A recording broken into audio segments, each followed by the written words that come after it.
کہ حضرت زینب اونٹنی کے اوپر بیٹھی ہوئی ہیں، حضرت زینب اونٹنی کے اوپر بیٹھی ہوئی ہیں اور حضرت علی پیچھے پیچھے چل رہے ہیں۔ حضرت زینب نبی کی بیٹی ہیں، حاملہ ہیں، پیٹ میں بچہ ہے، اللہ کے نبی آگے آگے ہیں اور وہاں کافر لوگ نبی کو 100 اونٹوں کے لالچ میں پکڑنے آئے لیکن نبی ان کو دکھائی نہیں دیے۔ ان کافروں میں ایک حبار ابن اسود ہے، اس حبار ابن اسود نے تیر لگایا اور کمان میں وہ تیر لگا کر جیسے ہی اونٹنی کو مارنا چاہا کہ اونٹنی زخمی ہو کے گر جائے گی تو ہم زینب کو یا علی کو پکڑ لیں گے، ان دونوں میں سے جب کوئی ایک پکڑ جائے گا تو اللہ کے نبی اپنے داماد یا اپنی بیٹی کو چھڑانے کے لیے ضرور آئیں گے۔ لہٰذا اس نے اونٹنی کو نشانہ لگایا لیکن نشانہ خطا کر جاتا ہے اور وہ تیر نشانے سے چوک جاتا ہے، نشانہ اس اونٹنی کے بجائے حضرت زینب کے پیٹ میں لگتا ہے۔ میڈیا والوں پوری تقریر لکھو نہ لکھو، صرف یہی ایک واقعہ لکھ دینا، میں کہوں گا کہ میری بات پوری کر دی تم نے۔ اسلام کی شیتل چھایا دیکھو اور محمد رسول اللہ کی رحمت دیکھو۔ حضرت زینب کے پیٹ میں تیر لگا، پیٹ پھٹ گیا، پیٹ میں جو گربھ تھا، جو بچہ تھا، وہ زمین کے اوپر گر گیا۔ حضرت زینب بھی زمین کے اوپر گر گئی، چیختی انصرنی یا ارحم الراحمین، اے اللہ میری مدد فرما۔ اللہ کے نبی کو پتا چلا، آپ آگے تھے، فوراً لوٹ کر آئے، کافر بھاگ گئے۔ اللہ کے نبی نے اپنی زخمی بیٹی کو اسی حال میں اٹھایا اور پوچھا، بیٹی یہ تیرا حال کس نے کیا؟ حضرت زینب اتنا اشارہ کرتی، حبار ابن اسود نے، حبار نے۔ اللہ کے نبی حبار کو پکڑے یا اپنی بیٹی کو زخمی حالت میں کیا کرے؟ آپ اپنی بیٹی کو لے کر اسی حال میں مدینہ آئے، حمل ساقط ہو گیا۔ حضرت زینب اس حمل کے صدمے کو زیادہ دن برداشت نہ کر سکی اور اسی صدمے کی وجہ سے ان کا انتقال ہو جاتا ہے۔ نبی اکرم کی بیٹی اس دار فانی سے کوچ کر گئی۔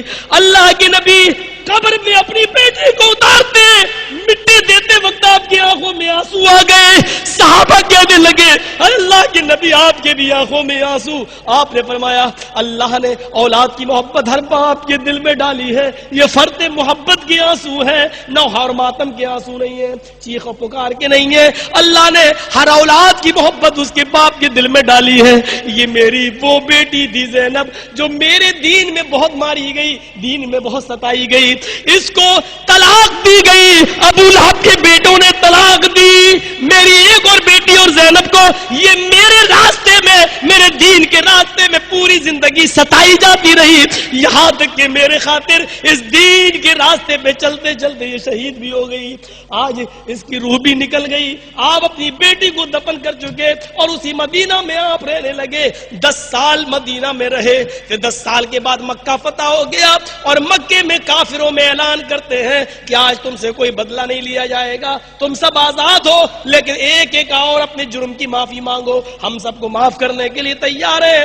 میڈیا والوں لکھو، میرے نان مومڈن بھائیو ذرا سنو، محمد رسول اللہ اعلان کر رہے ہیں، آئے مجرموں جو 10 سال پہلے ہمیں ستائے تھے اس مکے میں، آؤ اپنے جرم کی معافی مانگو، میں معاف کرنے کے لیے تیار ہوں۔ جبکہ مکہ آپ کے ہاتھ میں ہے، حکومت آپ کے ہاتھ میں ہے، آپ چاہتے تو سب کو قتل کر سکتے ہیں لیکن نہیں، عام معافی کا اعلان۔ ابو سفیان آیا، آپ نے معاف کر دیا، ہند آئی، آپ نے اس کو معاف کر دیا، بڑے بڑے لوگ آئے اور آپ سب کو معاف کرتے جا رہے ہیں، لائن میں سب لگے، آپ آتے گئے، سب آتا گیا اور آپ اس کو معاف کرتے گئے۔ اسی لائن میں دھیرے دھیرے حبار ابن اسود کا نمبر بھی آیا۔ حبار ابن اسود سامنے کھڑا ہے، آپ نے پوچھا تم کون ہو اور تمہارا جرم کیا ہے؟ اس نے کہا، آئے محمد ابن عبداللہ، میں کس زبان سے بتاؤں کہ میرا نام کیا ہے اور میرا جرم کیا ہے؟ آپ نے فرمایا، اتنی لمبی مدت میں تمہیں پہچان نہیں پا رہا ہوں، 10 سال مدینہ رہ کے آیا ہوں، مجھے معلوم نہیں ہے کہ تم نے کیا جرم کیا ہے اور تم کون ہو؟ اس نے کہا، آئے محمد، میں حبار ہوں اور میرا جرم یہ ہے کہ میں نے آپ کی بیٹی حضرت زینب کے پیٹ میں تیر مارا تھا، پیٹ کا بچہ گر گیا تھا، حمل ساقط ہو گیا اور مدینے جانے کے بعد آپ کی بیٹی اسی صدمے میں انتقال کر گئی۔ اللہ کے نبی بیٹھے تھے، آنسوؤں کا سیلاب جاری ہو گیا، اٹھ گئے اور کھڑے ہو کر کہنے لگے، آئے حبار، مجھے میری پوری زندگی میں جتنا ستایا گیا، اگر وہ تکلیف ترازو کے ایک پلڑے میں رکھ دی جائے اور اس ایک دن کی تکلیف جس دن میری بیٹی زخمی بیٹی میرے ہاتھ میں آئی اور میں نے اپنی بیٹی کو سہارا دیا، اس ایک دن کی تکلیف جو مجھے پہنچی، اگر وہ ایک تکلیف ترازو کے دوسری طرف رکھ دی جائے اور پھر ترازو اٹھائی جائے تو میری زندگی کی ساری تکلیفوں کا پلڑا اٹھ جائے گا، اور اس ایک دن کی تکلیف کا پلڑا بھاری ہوگا جو تو نے مجھے پہنچائی۔ آئے حبار، تو مجھ سے معافی مانگ رہا ہے۔ آئے حبار، دل تو نہیں چاہتا کہ میں اپنی بیٹی کے قاتل کو معاف کروں، لیکن اس چوکھٹ سے کوئی نا امید ہو کر نہیں گیا، اور میں نے سب کو معاف کرنے کا وعدہ کر لیا، اس لیے وعدہ خلافی بھی کرنا مناسب نہیں۔ میری بیٹی کے قاتل، اب تو جلدی میری نظروں کے سامنے سے دور ہو جا۔ جب تک تو میری نظروں کے سامنے رہے گا میری بیٹی کی تڑپتی ہوئی لاش مجھے یاد آتی رہے گی۔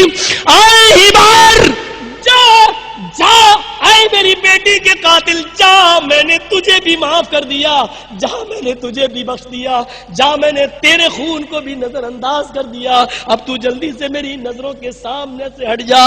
اپنی بیٹی کا قاتل موجود ہے، حکومت کے مالک خود ہے، سپہ سالار خود ہے، خلیفہ امیر المومنین جو چاہو کہہ لو، سب کچھ، چیف منسٹر خود، سردار، سب کچھ آپ ہے، لیکن اس کے باوجود آپ کہہ رہے ہیں جا میں نے تجھے